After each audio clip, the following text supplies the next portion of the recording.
मध्य प्रदेश में कृषि कानून के फायदों को बताने के लिए बीजेपी किसान सम्मेलन का आयोजन कर रही है, जिसमें बीजेपी के दिग्गज नेता कृषि कानून के फायदों को बताएंगे। बीजेपी ने किसान सम्मेलनों के कार्यक्रम जारी कर दिए हैं, जिसके अनुसार 15 दिसंबर को भोपाल और उज्जैन में किसान सम्मेलन होगा। भोपाल में सीएम शिवराज और वीडी शर्मा किसानों को कृषि कानूनों के फायदे गिनाएंगे। वहीं उज्जैन में सीएम और वीडी शर्मा के साथ मंत्री थावरचंद गहलोत भी मौजूद रहेंगे। 16 दिसंबर को जबलपुर, रीवा, शहडोल संभाग, ग्वालियर, चंबल संभाग, सागर और इंदौर संभाग में आयोजन होगा। जबलपुर और रीवा, शहडोल संभाग में सीएम शिवराज और वीडी शर्मा मौजूद रहेंगे। ग्वालियर, चंबल संभाग में मंत्री नरेंद्र सिंह तोमर और ज्योतिरादित्य सिंधिया मौजूद रहेंगे।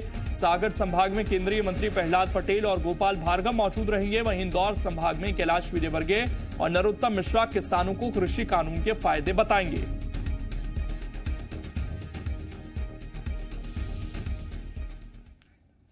वहीं भोपाल नर्मदापुरम संभाग के लिए भेल स्थित दशहरा मैदान में किसान सम्मेलन का आयोजन होगा। कृषि मंत्री कमल पटेल, पूर्व मंत्री रामपाल सिंह ने सम्मेलन स्थल का जायजा लिया।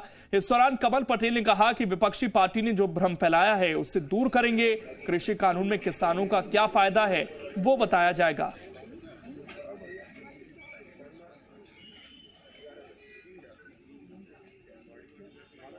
ये हमारे मध्य प्रदेश में अभी 15 और 16 तारीख में 15 तारीख को भोपाल में और उज्जैन में जो मुख्यमंत्री जी और प्रदेश अध्यक्ष जी संबोधित करेंगे। बाकी इंदौर, जबलपुर, रीवा, ग्वालियर, सागर 16 तारीख को जो हमारे केंद्रीय मंत्री और मुख्यमंत्री जी और प्रदेश अध्यक्ष जी भी रहेंगे। और उसके बाद हम जिला और मंडल और पोलिंग बूथ तक, गाँव तक चौपाल लगाकर इस बिल के समर्थन में खड़े होंगे। हाथ उठाकर किसानों से मोदी जी का समर्थन करवाएंगे, इस बिल का समर्थन।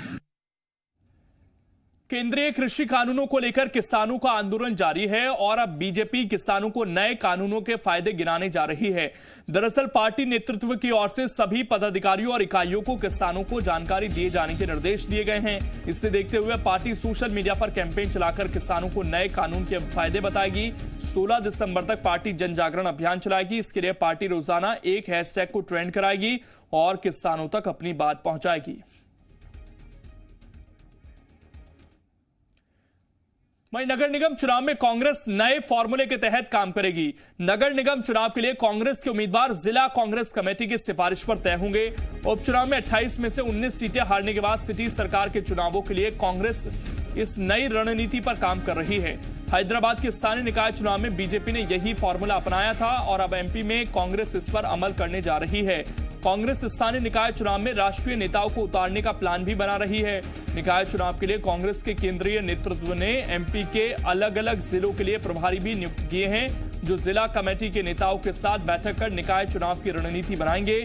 कांग्रेस का कहना है कि जिला कांग्रेस कमेटी की रिपोर्ट के आधार पर जो उम्मीदवार जिताऊ हो उन्हें मैदान में उतारा जाएगा। वहीं बीजेपी ने कांग्रेस के फॉर्मूले पर तंज कसा है। बीजेपी नेता और एमपी के चिकित्सा शिक्षा मंत्री विश्वास सारंग का कहना है कि नकल के लिए भी अकल की जरूरत होती है। कांग्रेस में अकल वाले नेता नहीं है, वहां सिर्फ परिवारवाद चलता है।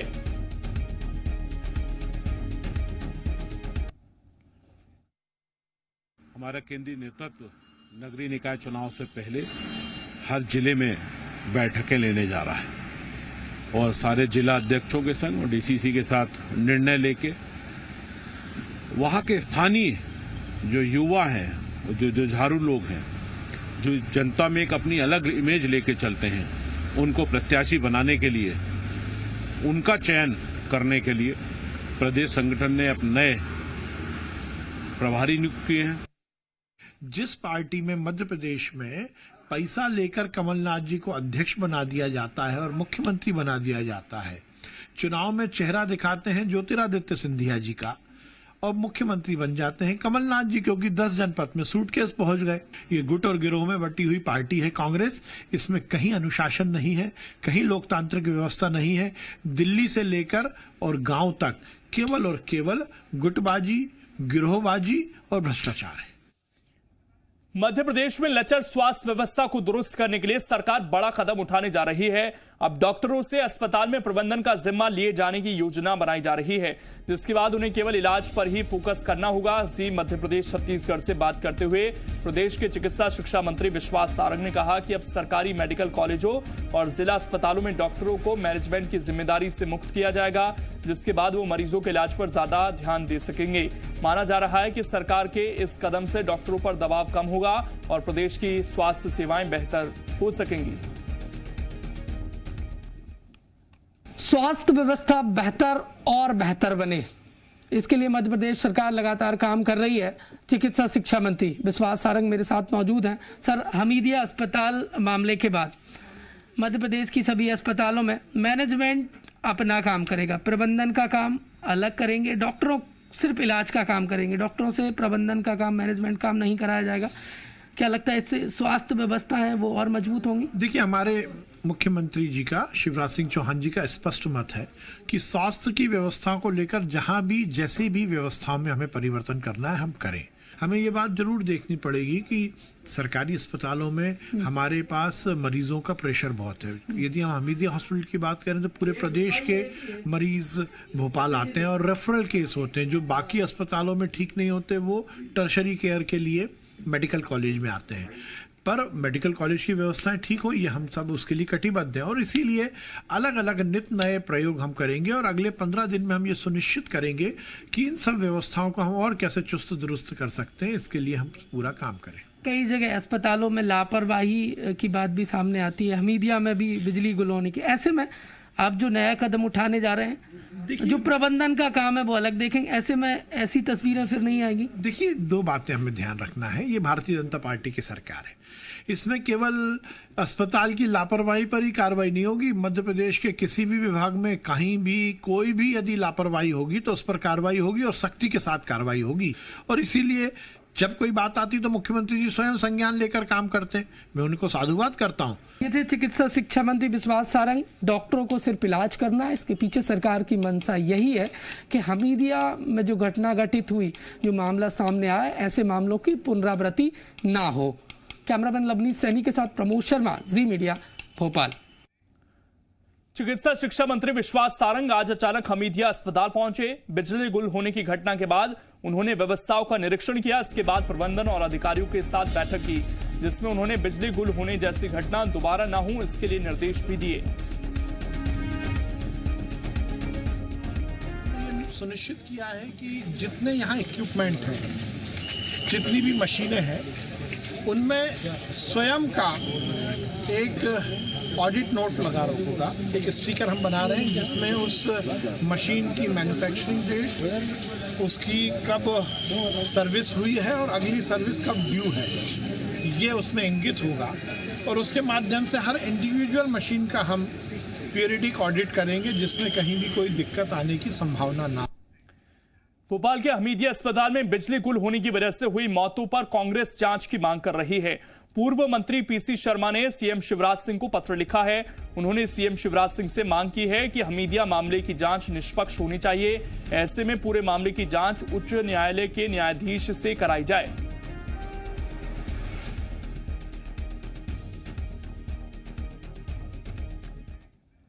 शहडोल का कुशाभाऊ ठाकरे जिला अस्पताल एक बार फिर से चर्चा में है।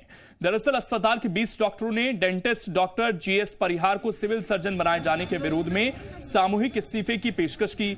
आपको बता दें कि जिला अस्पताल में लगातार हो रही बच्चों की मौत के मामले में स्वास्थ्य मंत्री प्रभुराम चौधरी ने सीएमएचओ और सीएस को हटा दिया था, जिसके बाद शासन स्तर पर डॉक्टर मेघा सिंह सीएमएचओ और दंत चिकित्सक डॉक्टर जीएस परिहार को सीएस बनाया गया।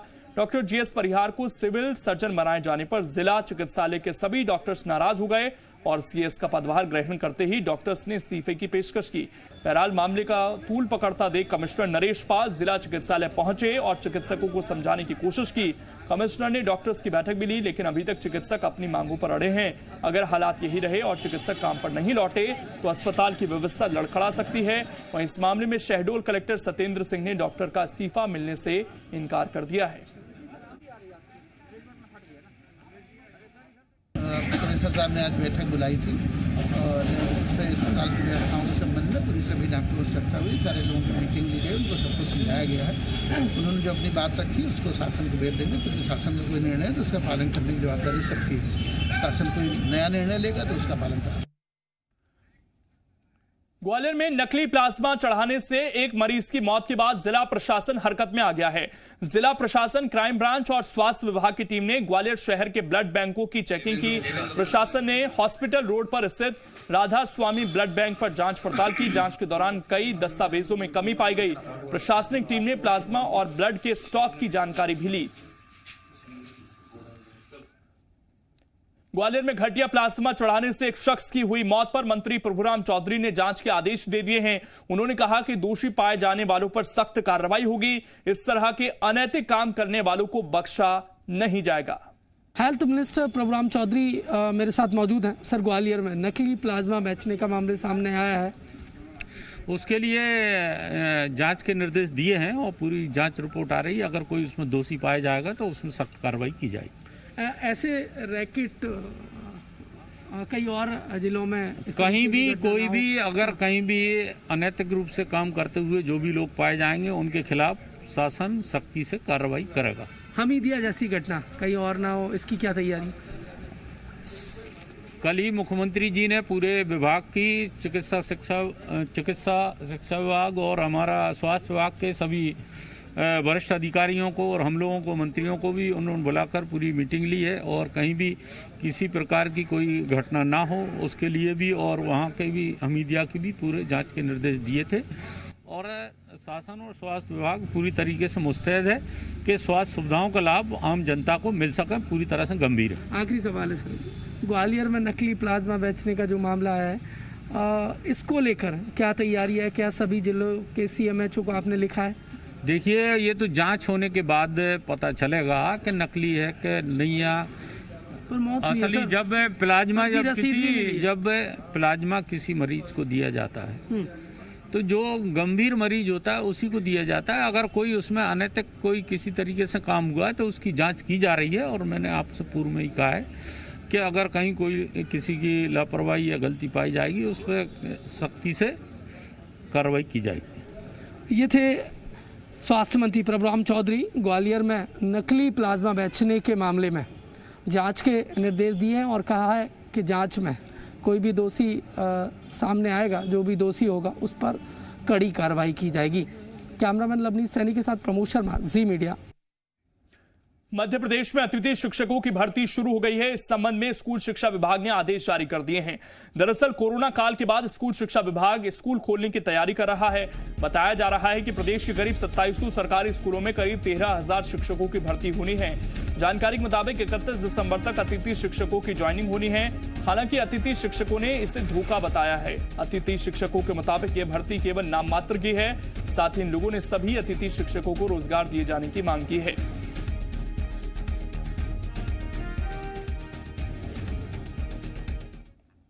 मध्य प्रदेश सरकार अतिथि शिक्षक भर्ती के नाम पर अतिथि शिक्षकों से छलावा कर रही है।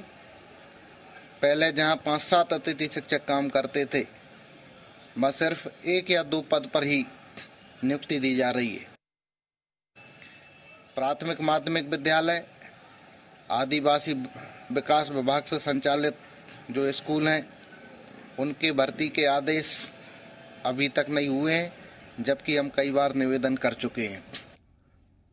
मध्य प्रदेश में युवाओं के लिए अच्छी खबर है। प्रदेश के उच्च शिक्षा विभाग में खाली पड़े प्राध्यापकों और दूसरे पदों पर जल्द ही भर्ती प्रक्रिया शुरू होगी।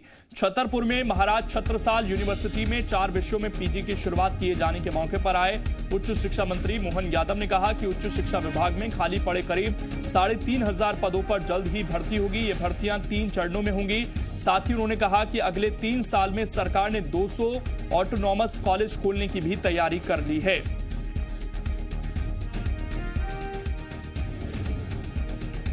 लगभग 3,500 प्राध्यापकों को हमको भर्ती करना है। हमने चरणबद्ध 3 साल लगातार PSC के माध्यम से उनको भर्ती करने का निर्णय लिया है। इसी प्रकार से 3,500 नॉन टीचिंग स्टाफ के भी पद हमारे पास है। मैं उम्मीद करता हूं कि आने वाले 3 साल के अंदर 200 ऑटोनॉमस कॉलेज हम बनाने वाले हैं, जिसके माध्यम से पूर्ण गुणवत्ता युक्त शिक्षा देने का प्रयास करेंगे। एमपी सरकार ने आज सिंगरौली को बड़ा तोहफा दिया। सीएम शिवराज सिंह ने आज जिले में प्रस्तावित हवाई पट्टी का वर्चुअल शिलान्यास किया। इस मौके पर मंत्री गोपाल भार्गव भी मौजूद रहे। उधर कार्यक्रम स्थल पर सीधी से सांसद रीति पाठक समेत कई जनप्रतिनिधि और वरिष्ठ अधिकारी मौजूद रहे। इस मौके पर सीएम शिवराज सिंह ने लोगों को संबोधित करते हुए कहा कि उन्हें सिंगरौली आना पसंद है। आपको बता दें कि इस हवाई पट्टी पर 35 करोड़ 30 लाख रुपए की लागत आएगी। इसके बनने में करीब 8 महीने का वक्त लगेगा। माना जा रहा है कि इस हवाई पट्टी के निर्माण से जिले में कारोबारी गतिविधियों में फायदा होगा। माइनिंग से रेवेन्यू प्राप्त होता है, उसका 37% सिंगरौली जिले से प्राप्त होता है। 15,000 मेगावाट बिजली का उत्पादन कर रहे हैं और मध्य प्रदेश तो ऋणी है। सिंगरौली वालों, आपका सबसे सस्ती बिजली अगर हमें मिल रही है तो सिंगरौली के शासन पावर प्लांट से मिल रही है। और छोटे से ब्रेक के लिए यहां पर रुकेंगे, जल्द वापस लौटेंगे।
प्रदेश में ड्रग माफियाओं के खिलाफ की जा रही कार्रवाई को कांग्रेस ने दिखावा बताया है। कांग्रेस प्रवक्ता नरेंद्र सलूजा ने आरोप लगाया कि इंदौर में पकड़ी गई ड्रग माफिया प्रीति जैन के बेटे से बीजेपी नेताओं के संबंध हैं। वो बीजेपी सम्मेलनों में व्यवस्थापक का काम करती थीं। ऐसे में अपनी किरकिरी से बचने के लिए बीजेपी सरकार ने ड्रग्स माफियाओं के खिलाफ दिखावटी अभियान चलाया। यहाँ के माफियाओं को बीजेपी का खुला संरक्षण प्राप्त है। अभी जो ड्रग माफिया पकड़ी गई है प्रीति जैन, इसके पुत्र यश जैन जो कि भाजपा के सक्रिय कार्यकर्ता बताए जा रहे हैं, कई भाजपा के बड़े बड़े नेताओं से उनकी नजदीकी है, फोटो है, कई विधायकों से संलिप्त उनके संबंध है, नजदीकी संबंध है।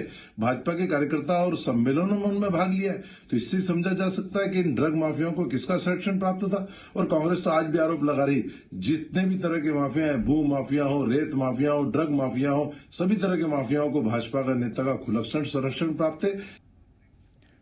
बीजेपी नेताओं के साथ यश जैन के फोटो वायरल होने के बाद बीजेपी ने कांग्रेस पर डर्टी पॉलिटिक्स करने का आरोप लगाया है। इंदौर बीजेपी अध्यक्ष गौरव रणदीवे ने कहा कि सार्वजनिक जीवन में नेताओं के कई लोगों के साथ फोटो होते हैं। बीजेपी नेताओं के साथ यश जैन के फोटो वायरल होने को उन्होंने कांग्रेस की चाल बताया। एक सार्वजनिक जीवन में रहने वाले व्यक्ति को दिन भर में हजारों लोगों से उनका संपर्क होता है, हजारों लोगों से मिलना होता है। अब सामने कोई आ गया और उसने तुरंत फोटो खींच लिया, उसको लेके वायरल करके ऐसा झूठा षड्यंत्र रच के कांग्रेस को इससे कोई फायदा नहीं मिलने वाला। देश की सेवा में देवास का बेटा शहीद हो गया। चिड़ावत गांव के जवान मुकेश पटेल लद्दाख में तैनात थे। ड्यूटी के दौरान उन्हें हार्ट अटैक आया और वो शहीद हो गए। घटना की सूचना मिलते ही पूरे गांव में शोक की लहर है। बताया जा रहा है कि उनका पार्थिव शरीर 15 तारीख को पैतृक गांव चिड़ावत पहुंचेगा। मुकेश कुछ दिन पहले ही अपने गांव आए हुए थे।